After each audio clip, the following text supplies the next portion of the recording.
In an allegedly haunted house, we see Wataru and his friend looking for ghosts and entering an unfinished abandoned building. In the dark, even a simple cat's eye scares them. In confusion, they get separated. While running, Wataru trips into a glowing ball. He takes a closer look at the ball and he meets a cloaked boy who mistakes him for someone called Aya. But the cloaked boy realizes that Wataru is not Aya, so he takes the ball away and disappears into a mystical door. Wataru tries to show the door to his friend. However, on a second look, there is no door. The next morning at school, Mitani tells Wataru that the new kid in school, Mitsuru, saw a ghost in that building. Hearing this, Wataru runs towards Mitsuru, realizing he's the same kid he saw last night. Just then, he witnesses the boy getting bullied. On his return home, he bumps into his dad, who informs him that he and his mom are getting a divorce. Wataru is shocked, so in despair, he goes back to the abandoned building.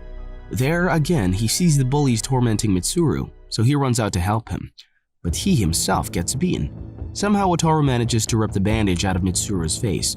Mitsuru summons the underworld and casts a spell on the bully, bringing forth a demon that eats them up. Later, Wataru asks the boy about the door he saw the other day but gets no answers. While chatting, they both touch on their family matters after Mitsuru disappears. Wataru hears his voice saying he can change his destiny behind the door. Hence, he's going there even if he might not be able to return. Wataru returns home to find his mother unconscious on the floor. While rushing her to the hospital, he thinks about Mitsuru's words. So he goes back to the building and this time he finds the door. He decides to go to the world behind the door and change things on his own.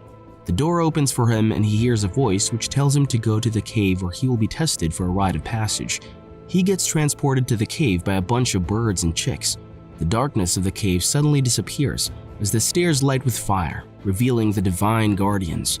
4 guardians appear, each asking him what he seeks for his travel: courage, wisdom, vitality, or happiness. Wataru asks for all 4 so he gets his gift, which is to be attacked. He tries to flee them, opening every door he finds to get an exit, but he only finds statues of animals. He realizes it's a riddle, in which a road to home sounds like a croak. He jumps inside towards the statue, and suddenly the statue engulfs him. He lands in a forest, where he meets Lao. Lao tells him he was much slower to solve the riddle than Mitsuru. Lao announces Wataru's test score to be 35 and equips him as a hero apprentice. Lao informs him that the goddess of fortune bestows 1 wish on people from the material world. In order to meet her, Wataru must fill every gap in his hero sword with magic gems. Saying so, he gives 1 gem to Wataru and transports him into a land called Vision. Wataru lands in a desert where he gets attacked by weird-looking dogs. He runs for his life. Suddenly, he gets picked up by a giant talking lizard who ends up saving him and takes him. The lizard is a water tribesman and considers travelers to be good luck. He introduces himself as Kima of the Water Tribe. Kima takes him to a busy area and feeds Wataru. While eating, Wataru gets a glance at Mitsuru. However, Mitsuru ignores him and disappears. Wataru runs after him and enters a circus. While searching for Mitsuru, he stumbles upon some creatures trying to steal a dragon child from the circus. While attempting to save the dragon, he gets mistaken for a thief and the people lock him up. That night, the voice from before shows him his mother's condition and instructs him to go to the abandoned chapel. The next morning, when the guards come to fetch him, Wataru tricks him and tries to escape. But it's useless, as he's informed that he's getting released. But as the dragon got kidnapped last night, he's asked to help find the thieves. Wataru, along with Kima, travels to the Cave of No Return to find the thieves. They confront the thieves there and get attacked by a water demon, Babashi. Babashi takes them deep underwater. Thankfully, Kima saves them, and as they reach the surface, Wataru realizes he lost his sword. He dives back and retrieves it, and in the process, he kills Babashi and achieves another gem for his sword. On his return to the circus with the dragon, the lady in the circus called Katsu offers him a Highlander's band, which will help him find the gems and give him the duties of a Highlander. Wataru leaves the circus with Kima, a circus performer, and half-cat girl called Mina, and the baby dragon called Jozo. They travel through thick and thin, but unfortunately, get separated in Lilith. Wataru meets the governor of Lilith, Damon. There, he finds out that Mitsuru has traveled through there and burned some precious trees. Wataru requests to know more, to which Damon advises him to visit the hospital for first-hand information. When Wataru asks to bring his friends along, Damon tells him he will make sure they catch up to him. However, Mina and Kima are captured by Damon. On his arrival to the burned forest, he hears the voice again. The voice tells him that he's stepping into a trap and he must escape. However, the guard that brought him there manipulates him, saying Mitsuru is there and in a critical condition. Hearing so, Wataru runs inside, and inside, he meets his father. Wataru asks him to come back to them. However, all he gets back is harsh words from his father. As he's about to break down, everything around him crumbles into dead leaves, and Mitsuru comes forth and saves him. As Mitsuru is about to kill the guard, Wataru stops him. Mitsuru asks him if he knows what he had to do to get the gems. Wataru, however, justifies his actions by saying he probably has his reasons. Mitsuru leaves to get the last gem and swears to do whatever it takes to get his wish. On the other side, Wataru goes to rescue his friends.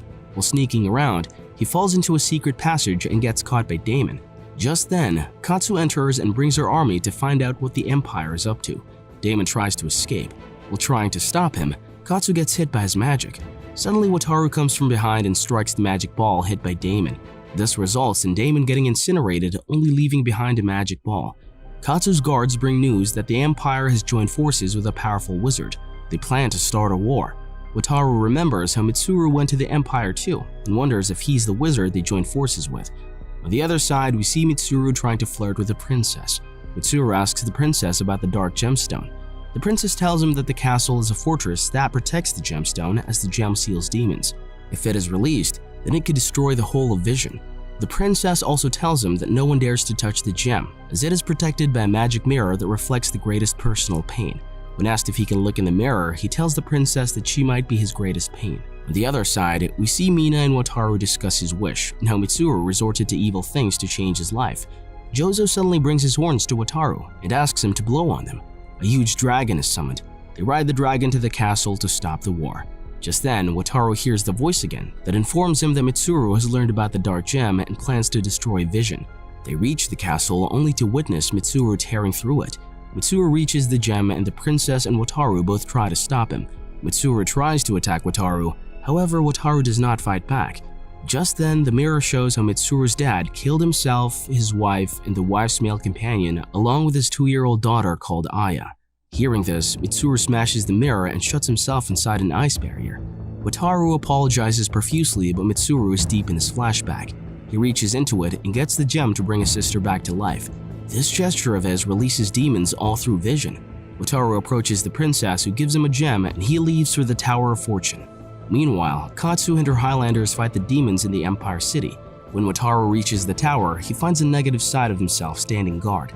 The negative Wataru tries to instigate him to go and take gems from Mitsuru and make a wish for themselves without caring about Vision. As he tries to attack the negative side, the voice stops him as he would only be hurting himself. Wataru stops himself and thinks of his family and all the things that have led him there. He learns to accept every negative emotion of his making. His negative side disappears.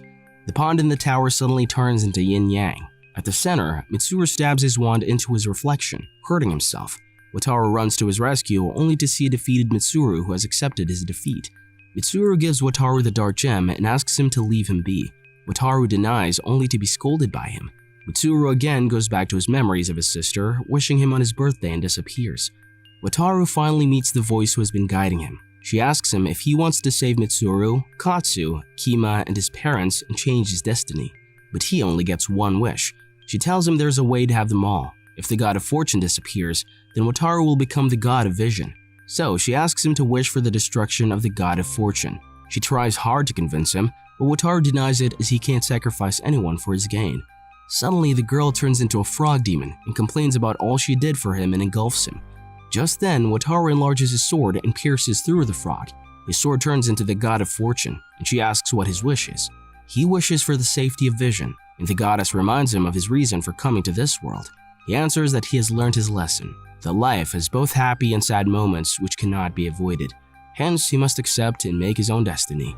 The goddess reflects his lesson on the world, turning everything back to normal and ending his journey. Back in the material world, we see Wataru helping his mother in the house and living his normal life.